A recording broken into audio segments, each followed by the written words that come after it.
soir le formidable Stéphane Archambault et voici notre première discussion halal et cachère.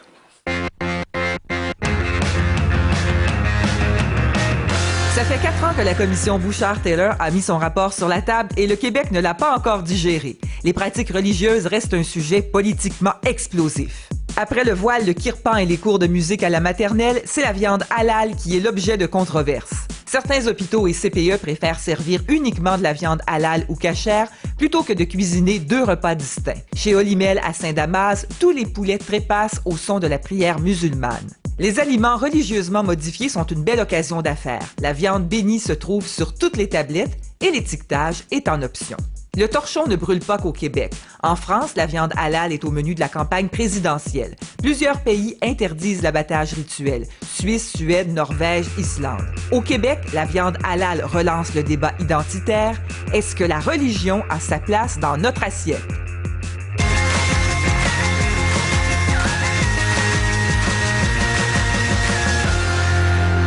Et pour en discuter avec nous ce soir, on a invité Louise Mailloux, qui est professeure de philosophie au Cégep du Vieux-Montréal et l'auteur de l'essai « La laïcité, ça s'impose », et Daniel Weinstock, professeur de philosophie à l'Université de Montréal. Je vous le dis, ce soir, on est full philosophe sur le plateau. Bonsoir tous les deux, bonsoir. Bienvenue.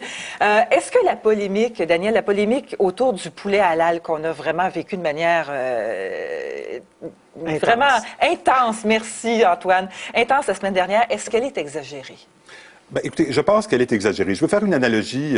Si j'apprenais demain que dans le Provigo local, il y avait un prêtre qui s'amusait à faire le signe de la croix autour des aliments que je mangeais, je pense que ça me ferait plus rire qu'autre chose. Je me dirais, mais quelle perte de temps. Pour moi, je ne considérerais pas que la religion a été placée dans mon assiette parce qu'au fond, ces gestes n'ont aucune signification pour moi. S'ils ont de la signification pour des gens qui pratiquent une certaine religion, pour moi, c'est en quelque sorte un plus que nous puissions consommer le même aliment qui a une signification totalement neutre pour moi, c'est-à-dire il a perdu son temps en faisant le signe de la croix sur mon aliment, et par contre qui peut avoir une signification religieuse pour mon concitoyen catholique. Donc pour moi, c'est une affaire un peu exagérée, effectivement, une tempête dans un verre d'eau. Je cherche une métaphore qui me permettrait de placer de la viande là-dedans, je ne la trouve pas, mais je dois dire que ça ne m'énerve pas outre mesure que de savoir que cela se fait. Donc, OK. Est-ce que ça vous préoccupe plus, vous, Louise? Oui, moi, ça me préoccupe. Pourquoi? Je pense que de consulter le Coran ou de consulter la Torah ou la Bible pour savoir ce qu'on doit manger, c'est vraiment pas une bonne idée. Moi, je me fierais davantage au guide canadien de l'alimentation. Alors, j'irais d'une façon plus laïque. Mais je pense qu'il faut pas banaliser la chose. Premièrement, il y a un enjeu, il y a beaucoup de sous au niveau sur le plan économique. Et il faut voir aussi que les gens les imams ou les rabbins qui accordent la certification halal ou cachère, cette certification-là, elle est payée par des entreprises de plusieurs milliers de dollars.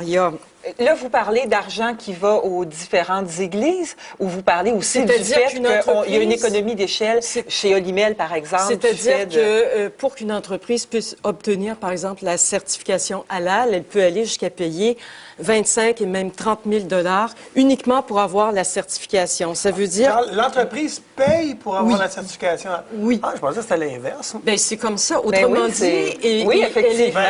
Elle est là, en quelque sorte, l'arnaque, c'est-à-dire qu'à ce moment-là, forcément, ce montant-là de la certification va être réinjecté, va se retrouver dans le coût de fabrication du poulet ou de la mayonnaise, donc, peu importe. tous, oui. Et c'est le consommateur, en bout de ligne, qui va payer une taxe. Et cette fois-ci, c'est pas la TVQ ou la TPS, c'est une taxe religieuse. C'est une taxe que nous payons directement, alors à la mosquée ou à la synagogue, ou en tout cas à des groupes religieux. Et ça a quelque chose à voir quelque part avec... Quelque part, c'est quasiment... C'est un vol parce que, en plus, au niveau de l'étiquetage, les gens, pour ce qui est de l'halal, les gens ne savent pas quand ils achètent une viande, si elle est halal ou non. Donc, autrement dit, on rétribue ces gens-là, et même sans le savoir. Alors, Daniel? Plusieurs choses. D'abord, le consommateur a toujours un choix. Si un produit est plus dispendieux du fait de se faire imposer une taxe de halal ou de cache-route, ben, il peut toujours acheter le produit moins dispendieux. Si nous avions un monopole de la viande halal ou cachère au Québec, ça poserait peut-être problème. Je retouchais également la question de l'étiquetage. Bon, alors voilà, venons-y. Moi, j'ai été très frappé par, disons, le caractère très sélectif. Je suis pour l'étiquetage. Plus de transparence est toujours mieux que moins. Mais tant qu'à étiqueter la viande halal ou cachère, étiquetons également des choses qui, du point de vue de la santé publique et du point de vue du traitement humanitaire des animaux, est autrement plus conséquent que la cache-route ou le halal. Parlons-nous et mettons noir sur blanc tous les engrais, tous les antibiotiques qui sont présents dans la manière dont on produit la viande actuellement, les antibiotiques dont on gave nos animaux pour pouvoir les produire dans des conditions industrielles qui sont les nôtres. Et je voudrais que toutes ces choses-là puissent figurer un peu au même plan pour qu'on n'ait pas l'impression que c'est encore une manière de cibler des minorités religieuses sous le couvert d'une problématique de bien public. Oui, mais en même temps, il doit y avoir une réalité derrière, avoir une certaine gêne face à ça, puisqu'il y a des pays assez progressistes, merci, qui ne l'interdisent, l'abattage rituel. Oui. Et puis l'autre affaire, si je peux me permettre, on s'est beaucoup préoccupé de la salubrité des aliments et des animaux. Moi, ce qui m'a frappé dans ce dossier-là, c'est que, par exemple, quand le Journal de Montréal est allé visiter un endroit où on faisait de l'abattage, on nous expliquait qu'il fallait que le boucher soit musulman. Donc, c'est-à-dire que maintenant, une profession doit être liée à une confessionnalité. J'étais très gênée. Et je me suis demandé, est-ce que, par hasard, il y a des filles qui ont le droit de faire ça? Si c'est pas le cas, je trouve ça encore plus indécent que de savoir si l'animal a souffert ou pas. Et c'est pour ça que la religion, au fond, quand elle arrive dans un espace qui est hors de son cercle à elle, hors de l'espace privé, et que ça a une incidence sur un fonctionnement de société, puis notamment sur les femmes, là, moi, ça, je suis pas capable. Mais il y a une dimension politique aussi qu'il ne faut pas perdre de vue, c'est l'alimentation halal, parce que c'est pas rien que la viande, c'est aussi, il y a des bonbons, il y a de la crème glacée, de la pizza halal, bon, etc. Alors, ça devient une source de financement très important. Ça représente à l'échelle mondiale plus de 630 milliards. Ici, juste sur l'île de Montréal, au niveau de la viande halal, c'est un marché qui déjà dépasse les 2,5 millions. Alors, ce qu'il faut voir, c'est que quand on établit un lien entre la certification halal, l'imam et une mosquée, il faut aller voir ce qui se dit dans les mosquées, hein?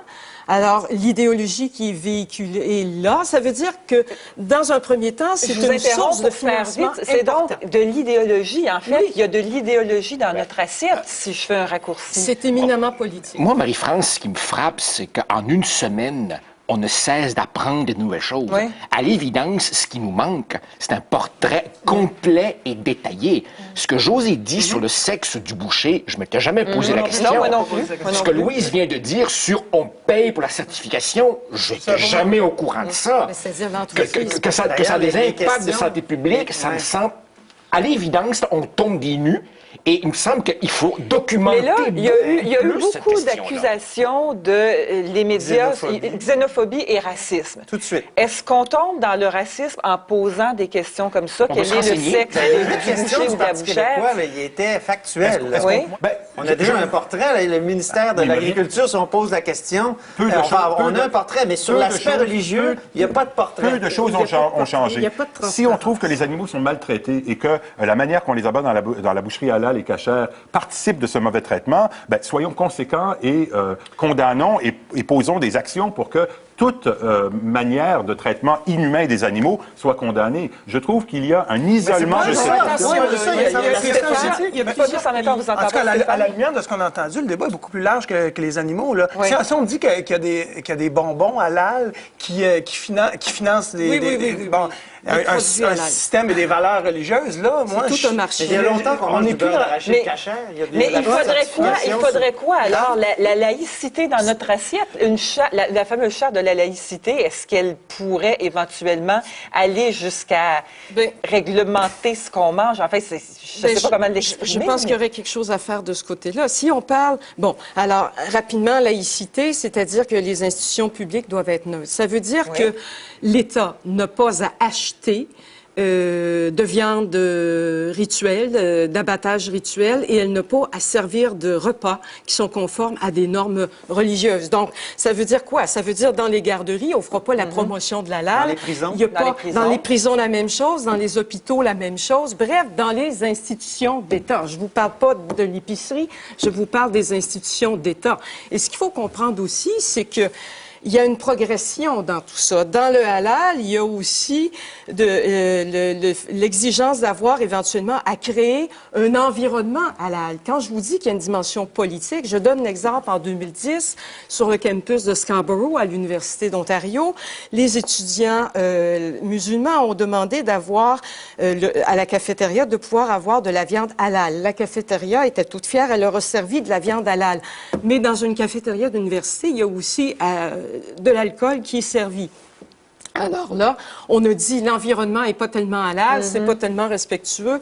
Donc finalement, ils ont demandé une cafétéria séparée, additionnelle. Et là, on avait, autrement dit, les étudiants musulmans avaient le choix d'aller dans une cafétéria qui satisfait aux normes de la charia et la cafétéria pour tous. Bon, alors, on va devoir loin que les on peut en discuter très, très, très longtemps, effectivement. Le temps est presque échu. Je vais vous laisser le mot de la fin. Daniel, est-ce qu'il faut craindre ça? Est-ce que ça nous guette au Québec? Moi, ce que je voudrais dire, c'est que des pentes glissantes, il y en a sur tous les versants. C'est sûr qu'à trop accommoder, on peut devenir déraisonnablement accommodant et verser donc dans des cafétérias séparées, dans des institutions qui sont supposées rassembler la population. Cela dit, moi, ce que je pense que le versant existe également du point de vue d'une trop grande suspicion, mais également d'aller dans le réflexe de l'interdiction. Moi, la pente glissante qui consiste à donner à l'État de plus en plus de pouvoir pour interdire des choses, plutôt que d'informer la population et leur permettre de faire leur propre choix éclairé, je pense que c'est une pente glissante contre laquelle j'ai autant peur que les pentes glissantes qui nous guettent si on va trop loin du point de vue de l'accommodement. La discussion n'est pas terminée, mais malheureusement, le temps est échu. On la reprendra, je sens que ce n'est pas terminé. Louise Mailloux, Daniel Weinstock, merci beaucoup. Tous végétariens. Voilà la conclusion pour l'instant. Quand même.